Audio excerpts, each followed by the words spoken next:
The first time I watched Master Caldwell's body convulse on the dining room floor, his lips foaming pink and his eyes rolled back so far I could only see the whites, I remember thinking, this is exactly how I planned it, and still, I can't believe he's finally dying.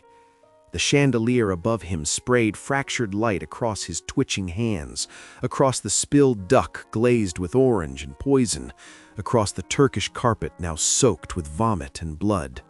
His guests were screaming, chairs scraping, ladies clutching their skirts away from the mess as if they could lift themselves out of this scene by the force of their horror alone. Someone shouted for the doctor, someone else for the sheriff.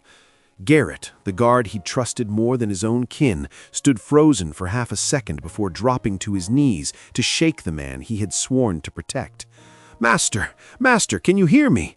But Caldwell only gurgled, his tongue swollen, his chest fighting every breath like it weighed 100 pounds. To them, it was a nightmare come to life, a sudden disaster crashing into a Christmas feast. To me, lying on the floor only a few feet away, my own stomach on fire, my heart thudding wrong in my chest from the same poison, it was the final frame of a movie I'd been playing in my head for 10 years. The poison burned hot and metallic in my veins, but beneath the pain, beneath the nausea ripping through me in waves, there was a cold, steady thread of satisfaction. You made me taste death 100 times for you. Now you choke on mine. I didn't always know I would kill him.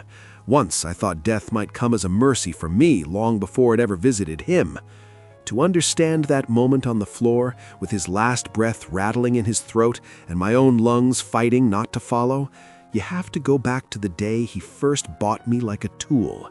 The day he pressed a spoon into my hand and turned me into a shield. It was a Tuesday in April 1845 when they marched me out onto the auction block in Charleston, South Carolina. The air was thick with jasmine and sweat and the sharp iron tang of fear. I stood on rough wood in a thin cotton shift while white men in fine coats pinched my arms, pried my lips apart to inspect my teeth, and asked questions as if they were appraising a horse. The painted signs around us promised prime Negroes and sound stock, and I remember thinking that even the lies on those boards were more kindly dressed than we were. When Caldwell walked up, I didn't know his name yet. I only knew he had the stillness of a hunter and the eyes of a man who never stopped calculating. He didn't grab my chin or squeeze my shoulders like the others. He just looked at me, into me, like he was searching for something only he could see. "Have you ever been sick?" he asked. Not my age, not my skills, not whether I had children, just that. I swallowed, my throat dry, and told him the truth. "No, sir." Other children in the quarters where I'd grown up had fallen to fever and flux, to cholera and consumption. I stayed on my feet. My mother used to say I had my grandmother's blood, iron wrapped in flesh. At 12, I didn't know what that meant. At 22, on that auction block, I still didn't. Caldwell nodded once, made his bid, and bought me for $800, a price that made the auctioneers smile, stretch wide, and the other bidders suck their teeth in annoyance. I thought my strength might help me in the fields or in the house. I didn't know yet that he had a different use in mind, something worse, something far more intimate. 3 weeks later, I found myself standing in his dining room, staring at a bowl of steaming turtle soup, while the Charleston heat pressed against the windows like an animal trying to get in. The room glittered with wealth. Crystal chandelier, French wallpaper, mahogany table polished so bright I could see a warped version of my own face in it. I knew this room wasn't meant for people like me. We belonged in the shadows of the kitchen house, not beneath chandeliers that scattered rainbows on pale walls. "Go on, Meera," he said from the head of the table. That was his name for me, Mirror, because I was the reflection that tested whether something would harm him first. His voice was soft, almost gentle. A hard voice you can brace against. A soft one slides under your skin. "Just a taste," he murmured. "If it's safe for you, it's safe for me." My hands were raw from morning laundry, the skin cracked and burning where lye had chewed at it. They trembled as I lifted the silver spoon, steam hitting my face, rich scent clawing at my empty stomach. I brought it to my lips. The soup was thick and salty, laced with sherry, and something else, something I didn't have words for yet, some dark little note that brushed the back of my tongue. The heat burned all the way down. He watched me like a hawk watches a mouse. His fingers tapped the table, counting seconds. 30, 60, 90. The clock on the mantel ticked so loud it felt like it was inside my skull, each click another step towards whatever fate he'd bought for me. "How do you feel?" he asked, finally, leaning forward, eyes bright with an excitement that wasn't quite sane. I swallowed, testing my breath, testing my heartbeat, testing every inch of my body as if I could feel poison moving through my blood. Nothing yet. "Fine, sir," I said.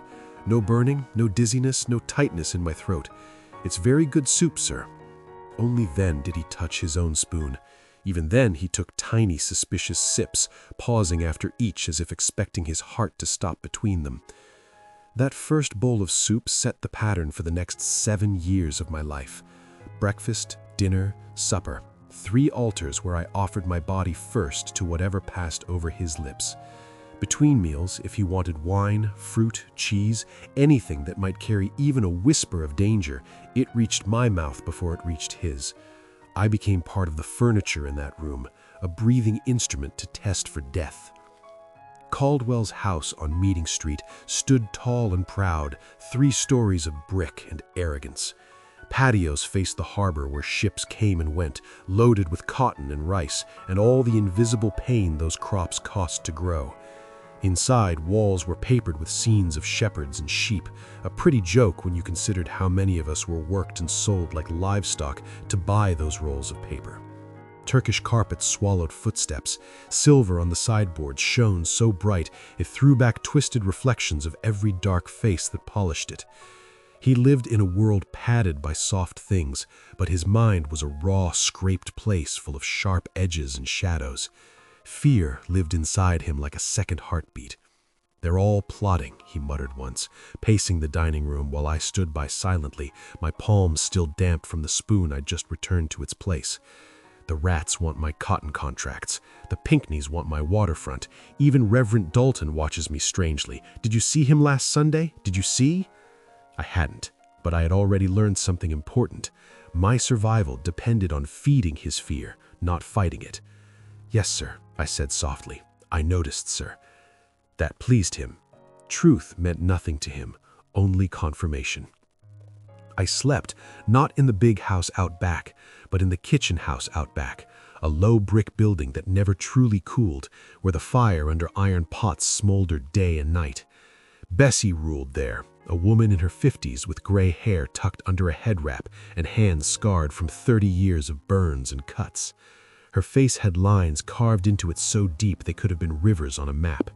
When she kneaded dough, her knuckles went white with the pressure, as if she were trying to punish the bread for everything life had done to her. "That man's fear will kill him before any poison does," she said one evening, slamming the dough down so hard the table shook. His father was the same, woke up screaming every night, afraid of his own shadow. I watched her push the dough, folding it again and again. "Why does he think someone wants him dead?" I asked. Her laugh was dry and bitter, a sound that had nothing to do with joy. "Because he knows what he's done," she said.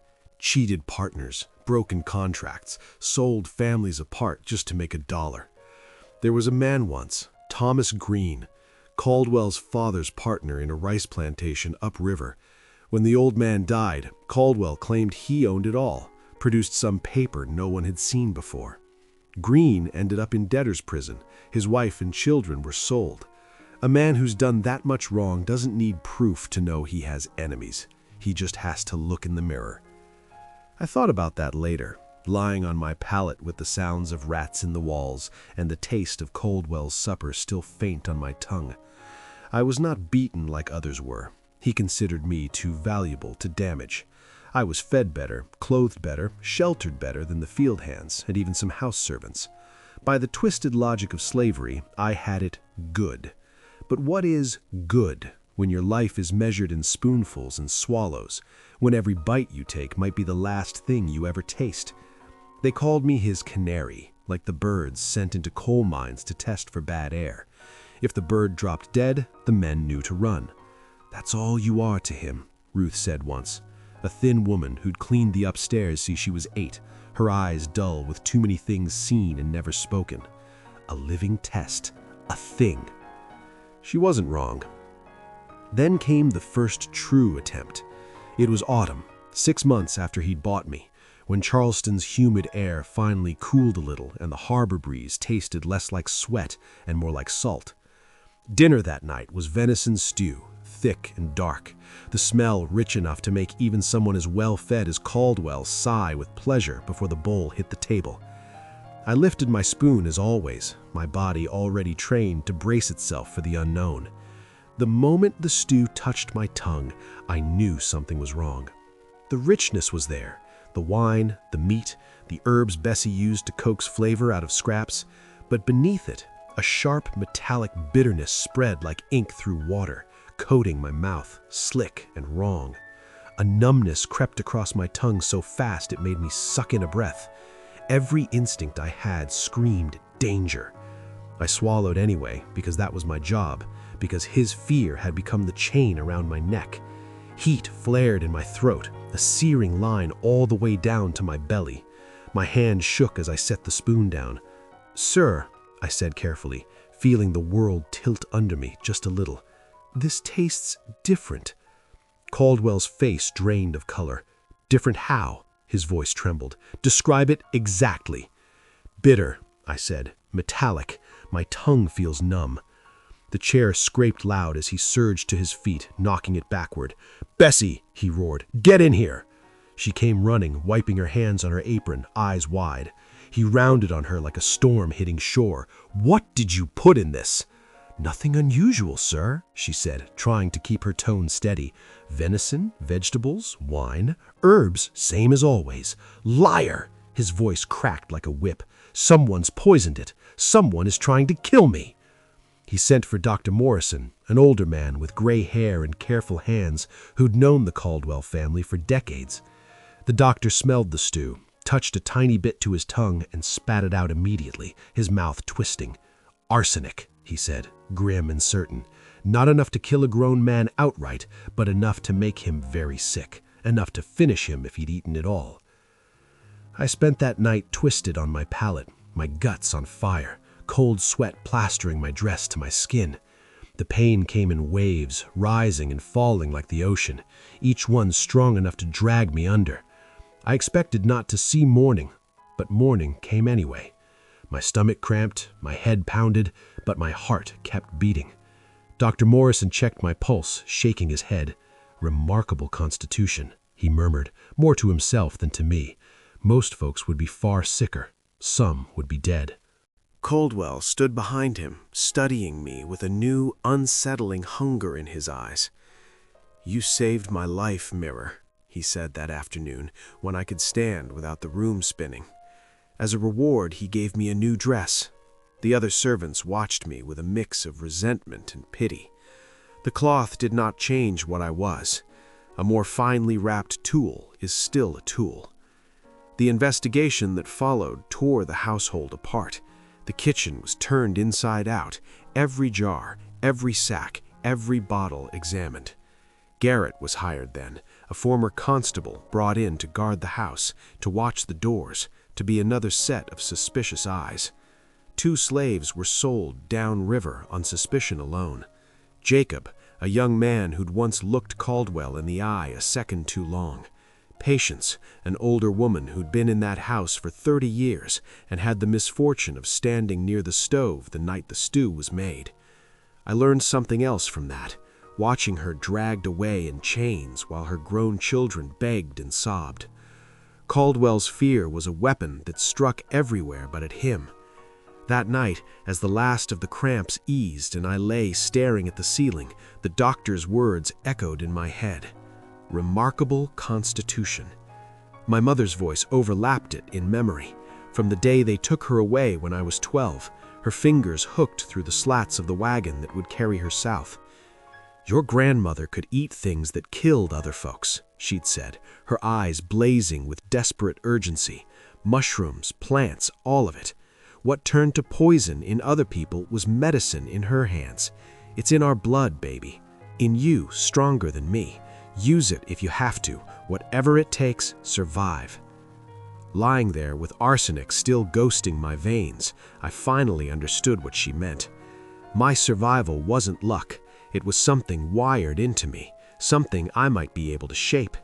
If poison couldn't kill me easily, maybe I could teach my body to resist even more of it. At first, the thought scared me. Then it grew. The second attempt came months later, on a winter morning when frost silvered the streets and the harbor wind cut through clothes like knives. This time, the poison hid in the coffee, dark, fragrant, bitter in all the wrong ways. One swallow and my heart lurched like a frightened horse. My chest tightened, breath shortening. The edges of my vision darkened as if the room were closing in. I recognized the signs from my mother's stories. Oleander, the pretty shrub with pink flowers in Caldwell's own garden, every leaf a little reservoir of death. My fingers clutched the table so hard my nails bit the wood. "Sir," I managed, my voice strange and thin in my own ears. "The coffee. Something's wrong." The world tilted. My heart hammered so hard it felt like it might batter its way out of my ribs. I heard Caldwell shouting, heard feet pounding, heard the doctor being summoned again. Then everything smeared into fever and flashes. Faces bent over me, cold cloths on my forehead, the taste of chalk and bitterness forced between my lips. 2 days later, I woke fully, weak but alive. "She should be dead," Dr. Morrison told Bessie, not even trying to lower his voice. "That dose of oleander would have finished most men, but look at her. Sick, yes. Dying? No. Extraordinary." Caldwell's paranoia, already a hungry beast, fed on those words. He locked more doors. He paced more at night. He watched everyone, including me, as if we were all conspirators in some invisible plot. "You're my protection, Meera," he said once, drunk on brandy I had tasted for him minutes before. We were alone in his study, the fire casting shadows that made his face look shriveled and older than his 40-something years. "As long as you survive, I survive." He said it like a compliment. To me, it sounded like a sentence. But in those words, another thought coiled quietly. If his life was bound to mine, if I could live where poison killed, then his fear might one day be turned back on him. I didn't know how yet. I only knew this: I would not always be his shield. One day, I would become his blade. And to do that, I had to turn my so-called remarkable constitution into something stronger, something unbreakable, something that could swallow death and stay standing while he fell. I didn't start experimenting on myself out of courage. Courage had nothing to do with it. It was desperation sharpened into something thin and lethal, something that whispered to me at night when the kitchen house went quiet and the fire died low in the stove. I would lie on my pallet, staring into the dark, feeling the rhythm of my pulse against the floorboards, remembering the taste of arsenic in my mouth, the way my heart had threatened mutiny from the oleander. And beneath those memories, beneath the dull ache in my gut, there was a question that grew louder every week. If poison cannot kill me easily, how far can I push that advantage? How much can I teach my body to endure? How much pain am I willing to swallow to carve myself a way out of this cage? The first time I did it, my hands shook so hard I nearly dropped the tiny pinch of arsenic I'd scraped from a jar in the pantry. Rat poison, harmless on shelves, lethal in food, invisible in the right dish. Bessie would have recognized it in a heartbeat if she'd seen it in my palm, but she slept deeply then, her snores rumbling like distant thunder. I mixed the powder into a spoonful of grits I'd saved from supper. It wasn't much, less than half of what had sickened me months earlier, but I knew enough to fear it. I hesitated, listening to the night sounds, the rats in the walls, the faint rustle of wind outside, the occasional creak of wood settling under the weight of time. The world held its breath with me. Then I swallowed the spoonful. The grit hit my tongue first, then the metallic edge of poison slid across my mouth like a cold blade. My throat tightened as I forced it down. Minutes passed. Heat bloomed in my stomach, a wrongness spreading. For a moment, I thought I'd misjudged, thought I'd swallowed too much, that my ambition had killed me. Pain curled up inside me like a fist. I clenched my teeth into a rag to stop myself from crying out. Bessie stirred once in her sleep, mumbling, then fell silent again. Hours later, soaked in sweat, shaking but alive, I realized something terrifying and electrifying at once. I could survive this. 3 days later, I tried again with a slightly larger amount. Then again. I became a silent scholar of suffering. Every dose taught me something. How long it took to burn through me, how my body pushed back, what symptoms hit first, what passed quickly, what lingered. I learned the topography of my own pain. And as winter melted into spring, I expanded my studies. Foxglove, crushed so fine it floated like dust. Digitalis, the healer and killer in one. Nightshade berries smashed and dried. Bits of oleander leaf I harvested myself by moonlight, slipping barefoot past the garden fence while the big house slept. Even mercury scraped from the back of Caldwell's mirrors, the irony almost laughable, his reflection becoming my weapon, just as one day I intended to become his doom. These were not experiments done with confidence. Every night I expected to die. Every night I asked myself whether survival was worth the poison eating at the edges of my strength. But every morning when I woke, breath still in my chest, the bruised ache in my limbs felt like a promise. I could build immunity. I could carve a path toward a future Caldwell would never see coming. The third real poisoning attempt, the one that nearly killed me, came in the spring of 1847. Caldwell had received a bottle of fine Madeira from a business associate, its glass dark and heavy, the cork sealed with wax.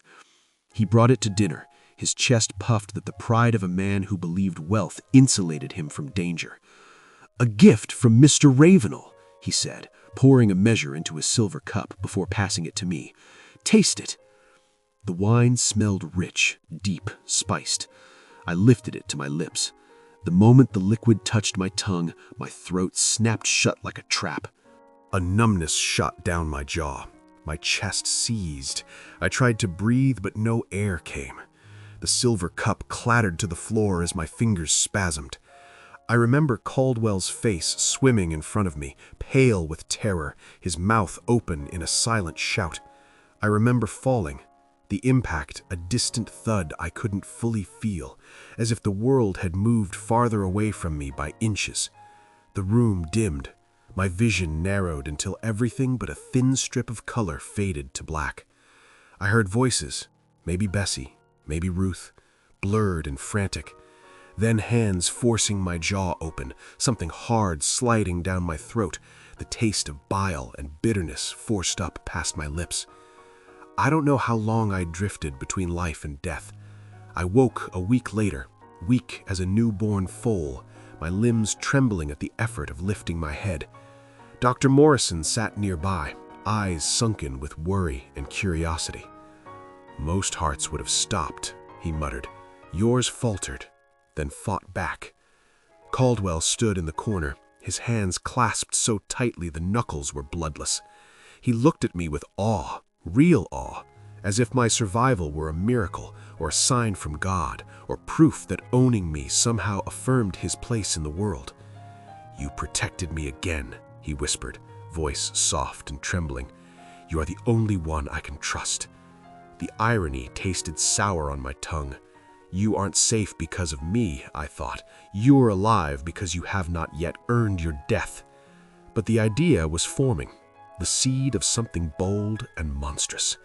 I knew then that if poison could not kill me easily, if I could build tolerance where others fell, then someday I could walk through a storm of death while Caldwell drowned in it. I kept preparing, kept building my fortress. Years passed. I tasted everything he did. Some meals were clean, some weren't. Some poisons were deliberate, some accidental. some the twisted shadows of paranoia where Caldwell imagined danger in ordinary flavors.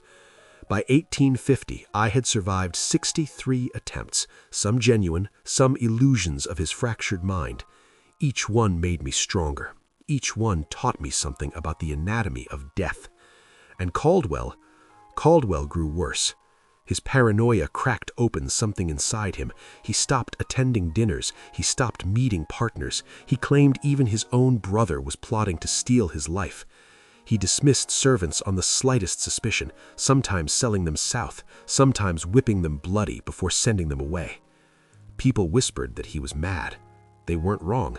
Madness had become the only companion he truly trusted.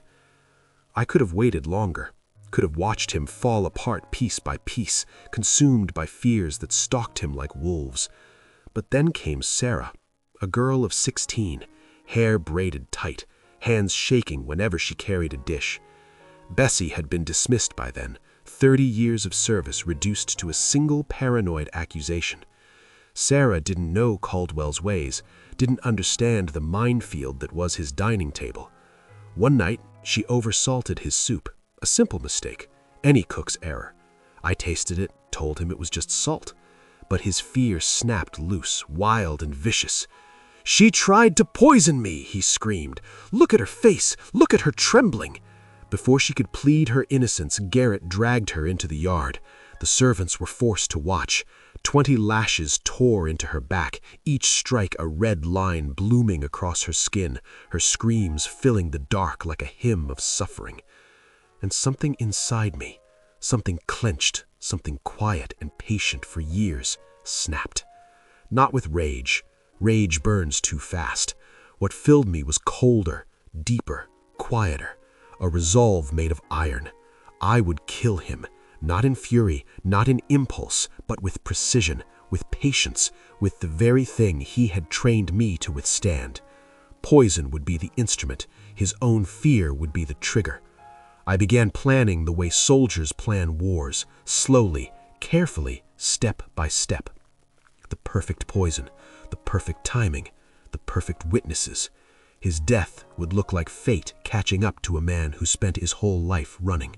I studied everything I'd learned over the years. Arsenic, strychnine, hemlock, foxglove.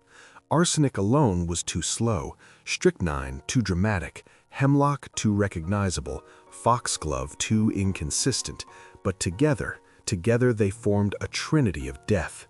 Arsenic to burn the gut and trigger violent sickness, water hemlock to seize the nerves and choke the lungs, foxglove to stop the heart mid-beat. A combination no doctor in Charleston could save him from, a combination only I could survive.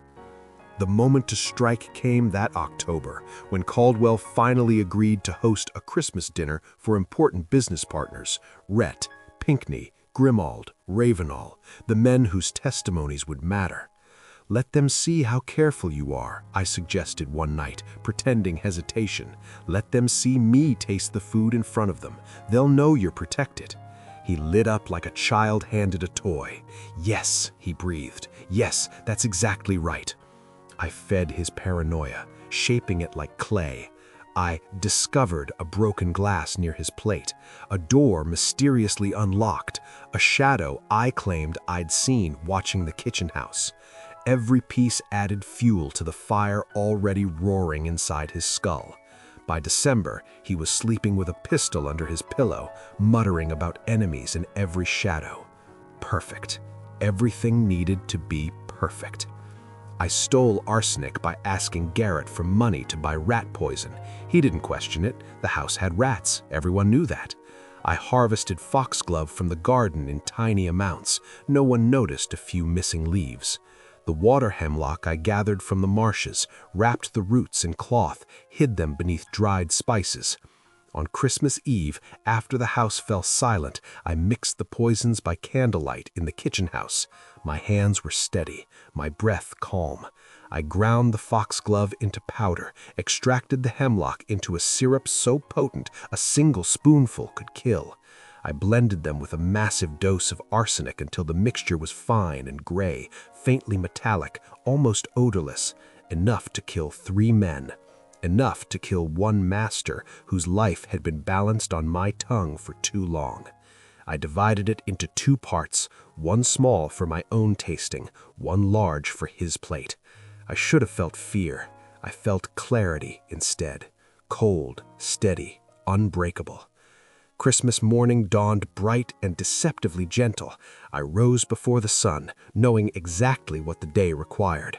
First, I swallowed butter until my stomach churned, coating my insides. Then milk, thick and heavy, another layer of protection.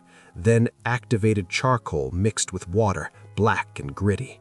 Finally, a small dose of ipecac, just enough to ensure my body would fight back once the poison hit.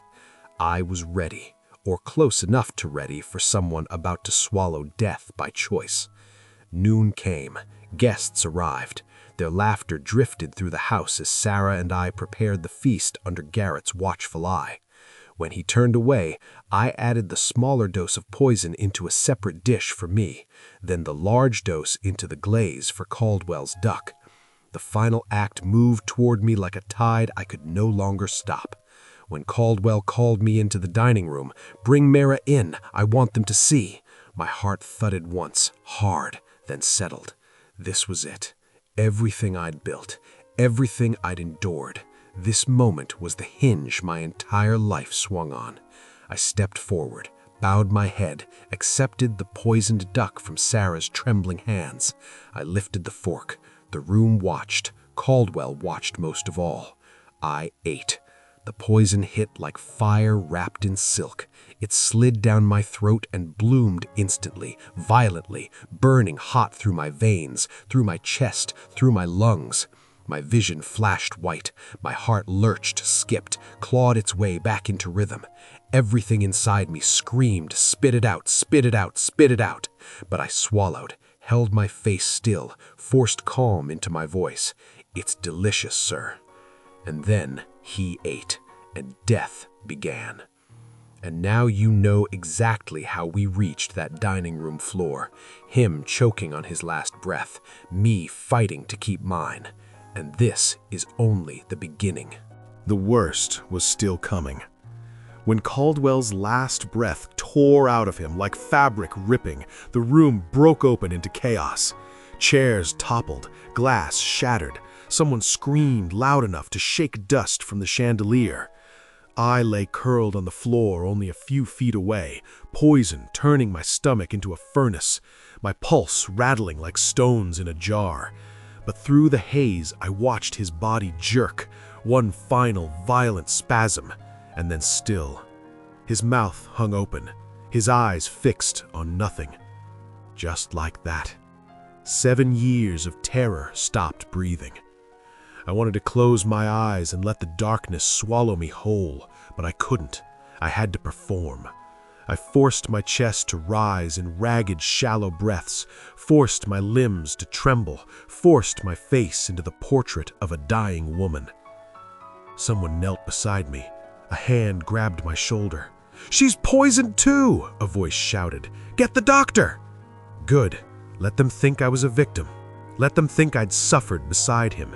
Let them imagine loyalty. Let them imagine sacrifice. That story would save me. I vomited then, violent, unstoppable, as the ipecac kicked in, sending the poison back out the way it came. The room reeked of bile, blood, wine, sweat, fear. My throat burned. Tears blurred my vision. I let it all happen. Let myself look like a creature caught between life and death. If I died now, it would be over. If I lived, I needed every witness convinced I had fought the same fight Caldwell had lost. Dr. Morrison arrived in less than 10 minutes, panting, coat thrown over his nightshirt. He went to Caldwell first, of course. He touched the man's neck, pressed fingers over the pulse point, checked his breathing. Then he shook his head slowly, grimly, the way doctors do when they want to appear solemn and dignified. "He's gone," he said. Gasps rippled around the table. Someone began to pray. Someone else cursed. Morrison moved to me next. He lifted my eyelids, checked my pulse, smelled the vomit on the floor. His brows narrowed. "What did she taste?" he demanded. "What did she eat?" "The duck," several voices said at once. "She tasted it first," another insisted. Morrison stared at me as if I were a riddle carved into stone. She should be dead too. He pressed his ear to my chest. Her heart's weak, but holding. I coughed, spit flecking my lips. "Master, master," I gasped, barely audible. It wasn't grief, I had none left for him, but he needed to believe I cared. They all did. Their minds needed the story of a faithful servant struck down by the same blow that killed her master. I played the part. It saved me. They carried me upstairs, laid me in a spare room with sheets too fine for a slave's skin. The walls were painted with hunting scenes, men on horseback chasing deer through forests that looked kinder than the world outside. I drifted in and out for hours while Morrison worked over me, forcing charcoal and water down my throat, tapping my jaw, muttering numbers under his breath as if counting the seconds between my heartbeats. Every time my consciousness slipped, I welcomed the cold, but each time my body clawed its way back. On the edge of dawn, Morrison sat back in his chair and exhaled. "She'll live," he said. "Barely, but she will." Footsteps shuffled behind him. Voices whispered. "How is that possible?" "More than possible," he replied. "I've seen her survive worse." A beat of silence. "We must investigate. We must find who did this." I wanted to laugh. Let them search. Let them dig through kitchens and pantries. Let them interrogate servants and accuse half the city. The truth was buried deep, inside my blood, inside my planning, inside the very immunity they mistook for a miracle. No one would ever find the answer. Not in this life. Moments later, the sheriff arrived. Sheriff Wakefield, a man with a gray mustache, a stained coat, and the false confidence of someone who had never solved a crime more complicated than drunken disorder. He questioned everyone. He stomped across carpets with muddy boots. He poked at Caldwell's body with the indelicate curiosity of a butcher checking a carcass.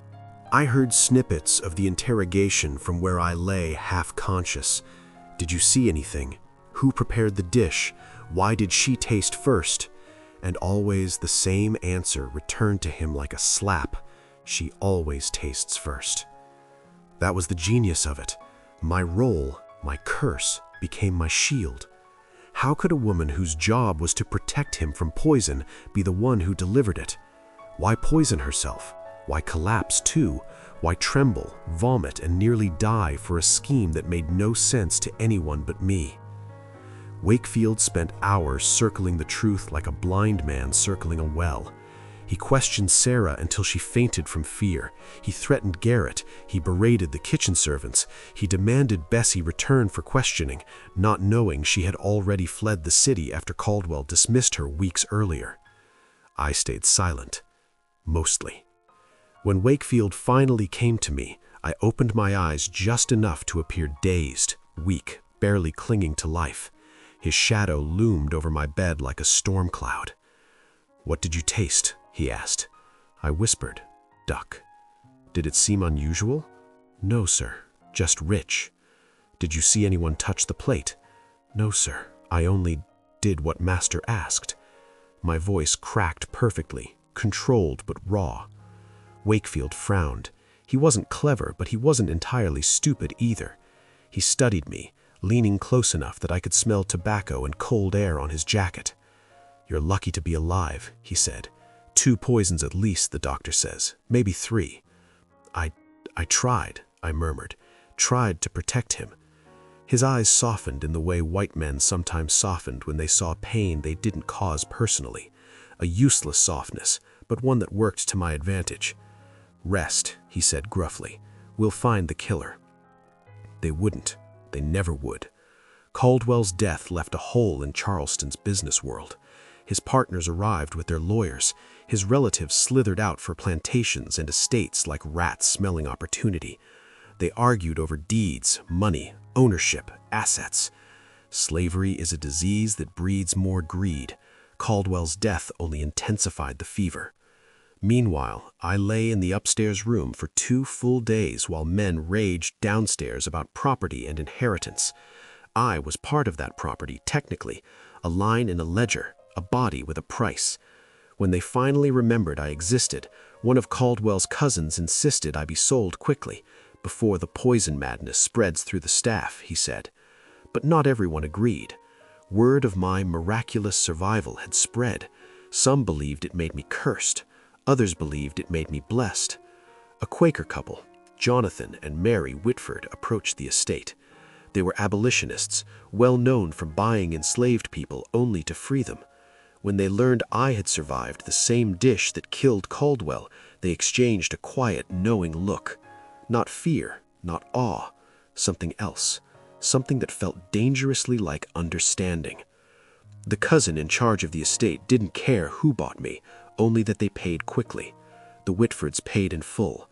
And just like that, I left the house where I had swallowed death for 7 years.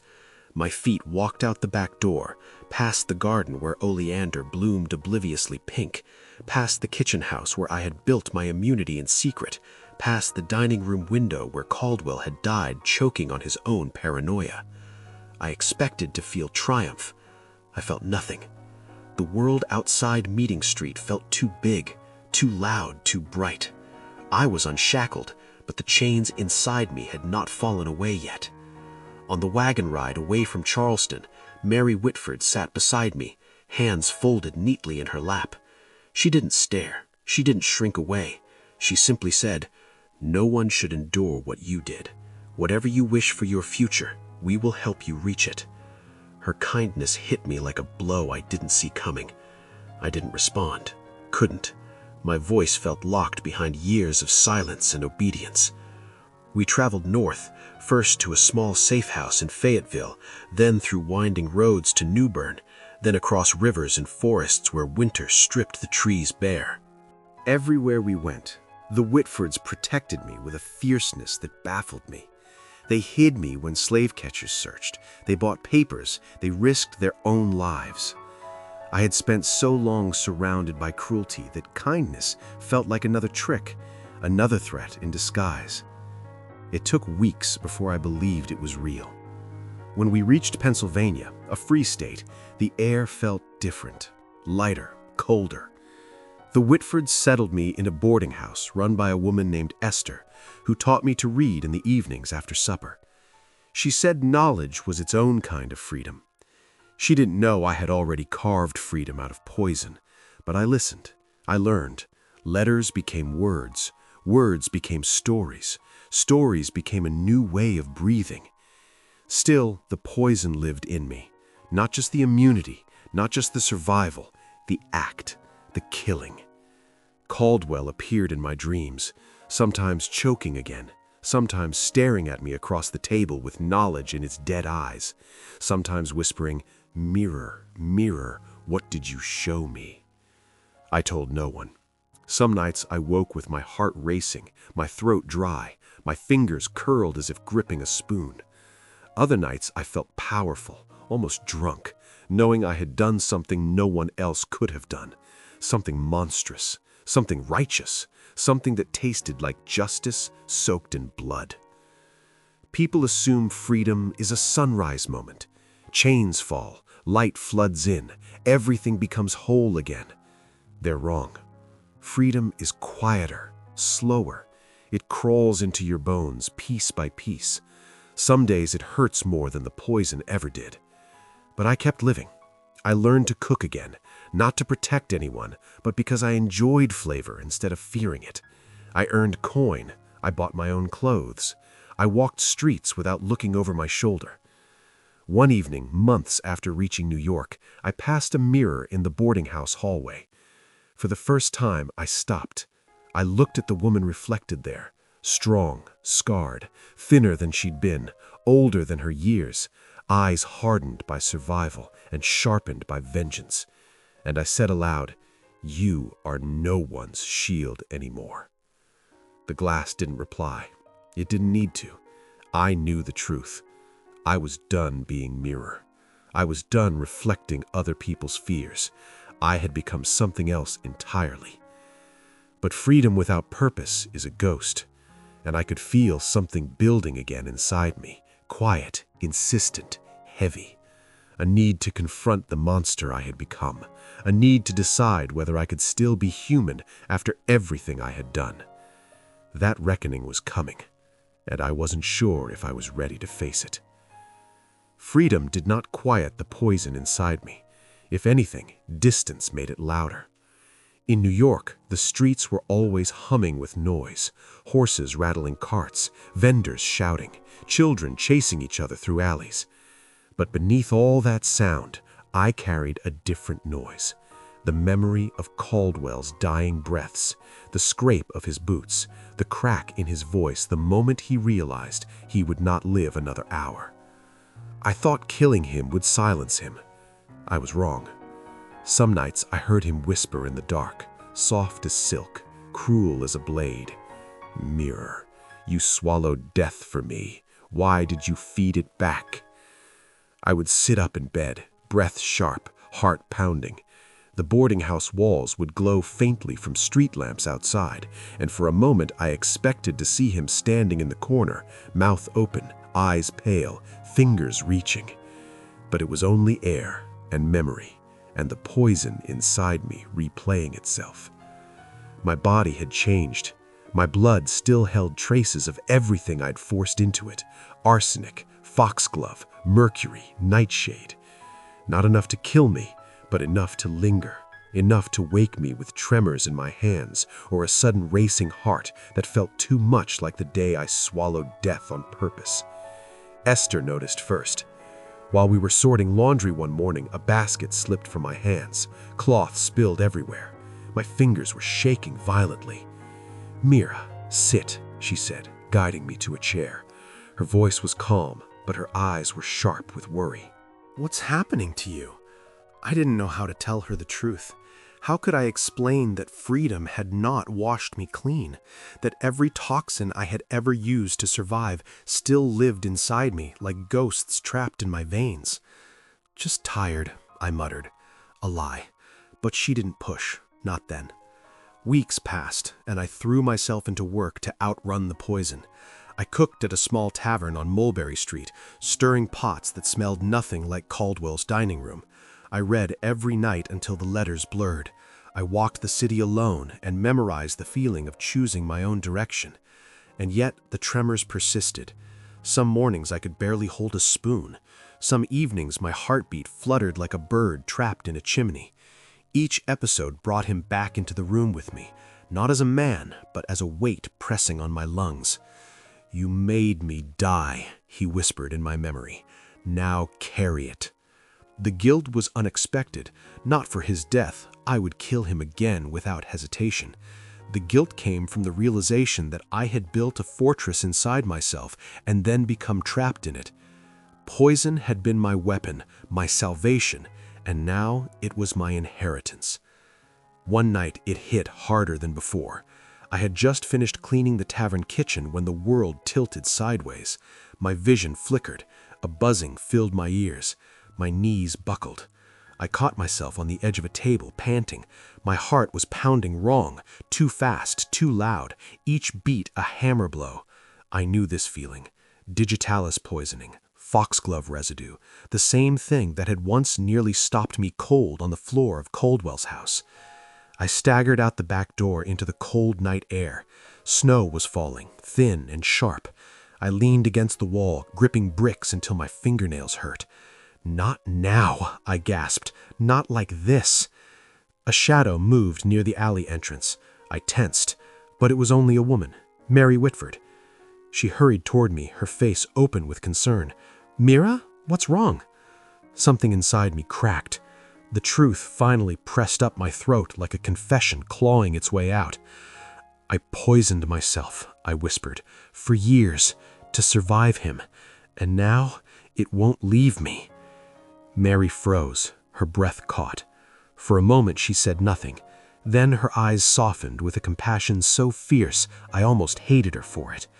"My dear," she murmured, "you were surviving a war. Wounds from that don't disappear when the fighting stops." "It wasn't just wounds," I said, voice shaking.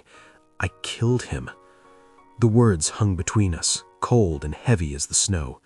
She didn't recoil, she didn't cross herself, she didn't call for the sheriff. Instead, she stepped closer and placed a hand on my shoulder. Meera, that man enslaved you, tortured you, used your body as a shield. You did what he forced you to learn. The guilt you feel is not yours.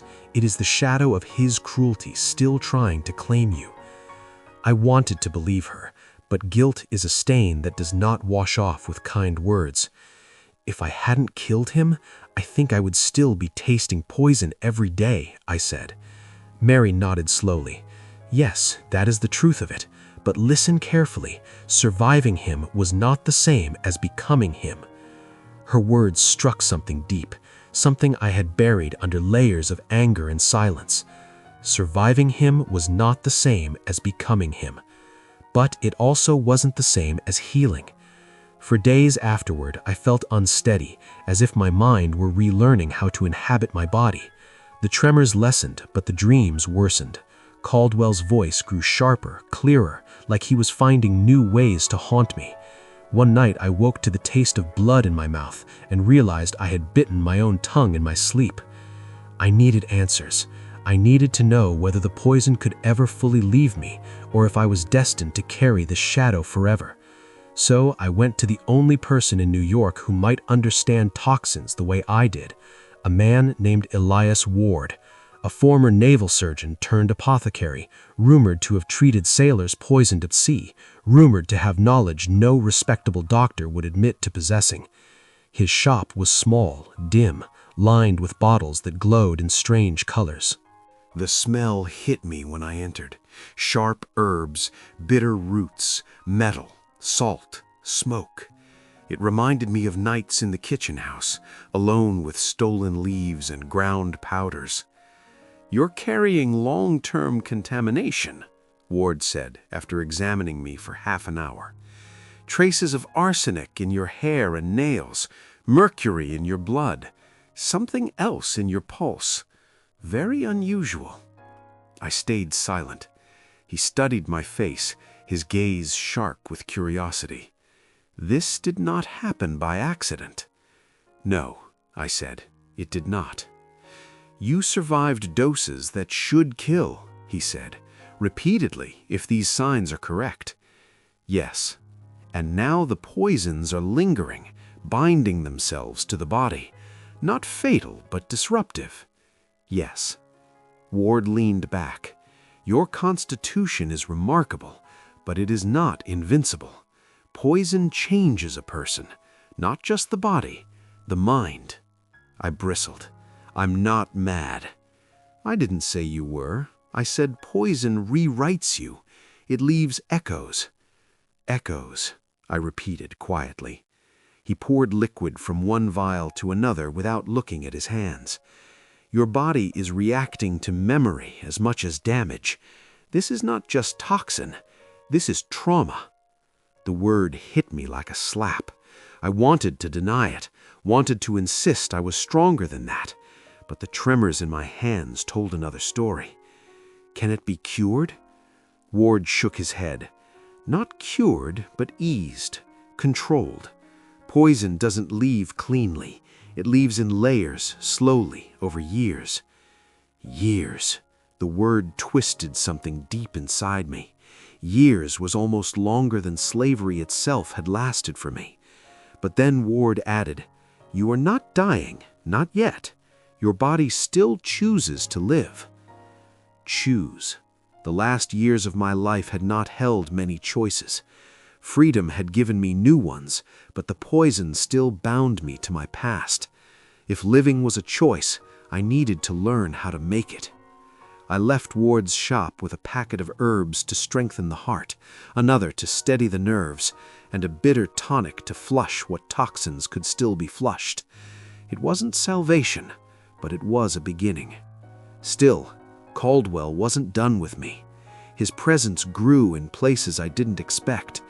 In the corner of a tavern window, in the reflection of a pot, in the silence before dawn, in the shape of a man wearing a similar coat on the street. One day, While carrying water up the boarding house stairs, I froze.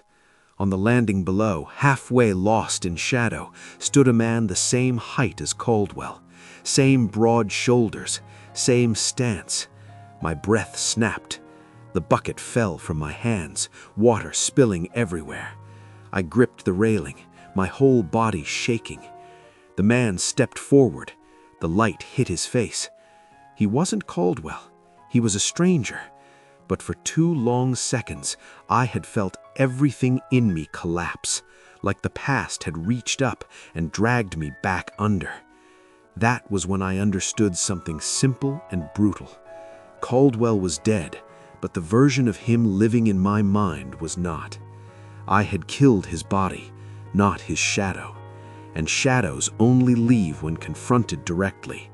I needed to face him, not the man, the part of him entwined with me, the part that taught me to swallow fear and death, the part that whispered in my blood. I needed to return to the beginning, to the poison, to the moment he made me swallow my first spoonful of terror. I didn't yet know how. I only knew this. Until I faced that shadow, I would never be free. And I had not survived hell just to remain chained to a ghost. I didn't plan to return to the poison. It called me. Soft at first, then louder, like something buried alive, pounding on the inside of my ribs, demanding to be acknowledged. I had thought freedom would quiet it. Instead, every day I ignored it, the whisper grew sharper, more precise. "You know what you are," it said. "You know what he made you. Face it." One evening, after weeks of feeling the tremors return, I walked into the kitchen alone. The boarding house was quiet. Esther was asleep upstairs, and the city outside was muffled by winter fog. I lit a single lamp.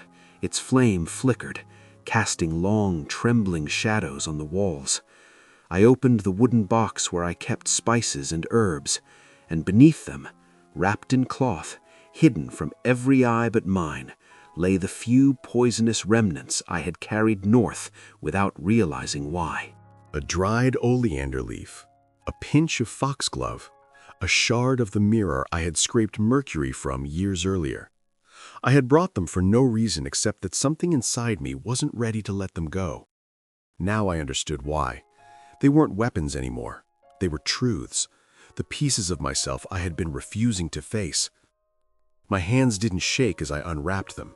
They were steady, too steady, the kind of steadiness that comes only when the mind is sharpening itself for something final. I stared at the leaf, the powder, the metal glint. For the first time, I wasn't thinking about Caldwell. I wasn't thinking about survival. I was thinking about me, who I had become, what I carried, what I needed to release. Poison had entered my life as a tool. Then it became a prison. Now it had to become something else, something that could free me, not bind me. So I did the only thing that made sense in that moment. I crushed the leaf. I scattered the powder. I broke the shard of mercury-coated glass into smaller fragments until it glittered like frost on the table. Then I swept all of it into a single pot, poured hot water over it, and watched the pieces swirl and dissolve into a bitter, cloudy brew. Not strong enough to kill, strong enough to force confrontation. I raised the pot to my lips. The steam rose like a ghost's breath. For a moment I saw Caldwell again. Not the man, not even the memory, but the idea of him. Everything he had taken, everything he had forced me to swallow, everything he had carved into me.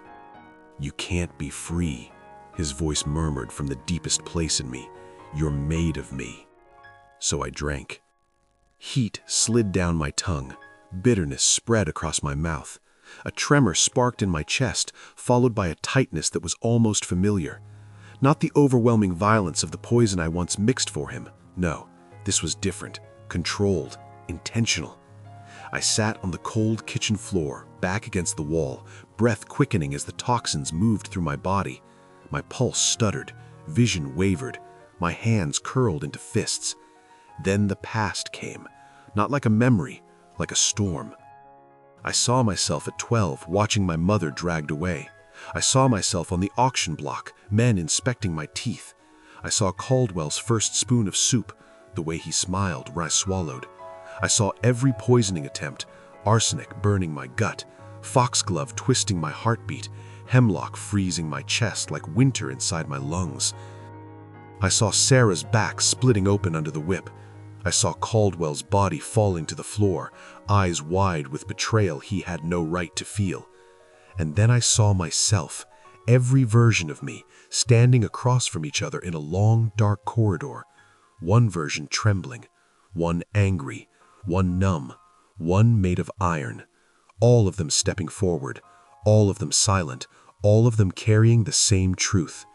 You survived what should have killed you, not because you were meant to suffer, but because you were meant to escape. The corridor dissolved. I sucked in a breath so sharp it felt like glass in my chest. My heart hammered once, twice, wrong, then found its rhythm again. The tremors in my hands faded slowly, like a creature dying at last. The heaviness in my limbs loosened. The shadows in my mind retreated. The poison was still there, small, faint, but for the first time it wasn't in control. I had taken back the story, taken back the fear, taken back the shadow. I slept on the floor, leaning against the cold stone until morning light slid through the window and touched my face. When I woke, I felt different. Not healed, not whole, but unshackled. Truly unshackled. Caldwell didn't follow me into the daylight. His voice was gone. His shadow was gone. The poison quieted. For the first time since childhood, silence felt like silence. Not waiting for danger, not bracing for death. Just quiet. Real quiet. Months passed. Spring warmed the city, and with it came something I hadn't felt in years. Ease. I walked the harbor without fear of footsteps behind me. I cooked without waiting for my heart to rebel. I read entire pages without feeling pulled backward into memory. Esther smiled at how steady my hands had become. The tremors were gone. The nightmares softened. I even began helping Mary and Jonathan Whitford with other escaped slaves, guiding them through the maze of northern streets, teaching them how to appear small when necessary and strong when possible. Sometimes I recognized my old self in their eyes, the fear, the hunger, the question of whether freedom was worth the wounds it reopened. I always told them the same truth. Freedom is not the end. It is the beginning of the fight to become yourself again. They understood. Only those who have survived chains understand that particular kind of war. Years later, how many I couldn't say, I found myself sitting outside a small school on the edge of Brooklyn, watching children chase each other in the grass. Laughter rose into the air like birds taking flight. Their joy felt unreal, too bright for a woman who had once awakened every morning expecting death. A young boy with wide eyes approached me. "Miss Meera," he said, breathless from running, "is it true you came from the South all alone?" I smiled faintly. "Not alone. Some people helped me." "Is it scary there?" I looked down at him, remembering the heat, the chains, the constant threat of violence disguised as order. "Yes," I said, "but I survived it." He considered this, then nodded firmly, as if survival were a thing you could hold in your hands. "Mama says you're brave." "Brave," I repeated softly. "No, not brave, just determined to live." After he ran off, I looked at my hands. Steady, clean, unmarked except for faint scars only I knew the origins of. My blood no longer echoed with poison. My breath no longer caught at invisible ghosts. Caldwell had died in Charleston, but he had died inside me years later on a kitchen floor in New York, in a pot of bitter herbs mixed with truth and reckoning. That was the real death, and I had given it to him. The world changed around me as decades passed. Whispers of war grew louder. Talks of abolition spread like wildfire. Freedom, once a distant dream, became a force gathering momentum. I watched it come. I watched men fight. I watched families flee north in droves. I watched the country buckle under the weight of its sins. And then, one morning in 1865, bells rang across the city. People flooded the streets. Tears and laughter collided in the air. Freedom. Official, undeniable freedom. I stood among the crowd, heart pounding with disbelief. After everything, after poison and death and shadows, I had lived long enough to see the chains break. Not just mine, everyone's. I thought I would cry. I didn't. I just breathed. Deep, clean, full. For once, the air didn't taste like fear or memory or poison. It tasted like possibility. Night fell, and I walked home alone, past shops closing for the evening, past taverns humming with celebration, past children waving tiny flags they barely understood. I reached the boarding house, stood outside the door, and looked up at the sky. Stars blinked quietly overhead. Not watching, not judging, just existing. For the first time, I understood what it meant to simply exist, not as a weapon, not as a shield, not as a survivor, but as a woman, a free woman. I whispered something into the night, soft, simple, final. My name was never Meera, and I felt the world shift just slightly, as if acknowledging the truth I had carried so long without speaking. My name was Meera, and I had learned to live, not through poison, not through fear, but through the stubborn, burning, unstoppable desire to claim a life that had been denied to me for too long. I walked inside, closed the door, and for the first time in forever, nothing followed me.